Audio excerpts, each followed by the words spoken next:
what I was really looking for is someone to hold me accountable for a period of time so I could get back into a routine, right? Because Mm. when I moved, I spent 9 months just exploring and I wasn't going to the gym. I was just going out to eat. So I had no routine. And once you get out of a routine, it's obviously hard to get it back into it, right? So, um, what your coach, and then also I was never tracking what I ate or anything like that. So now I do that every day, to make sure I'm eating better.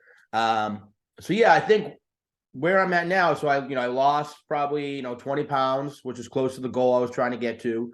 But I'm not even that concerned about the number of the weight, right? Because I gained some muscle, right? So even if the Yeah. actual weight's not that important.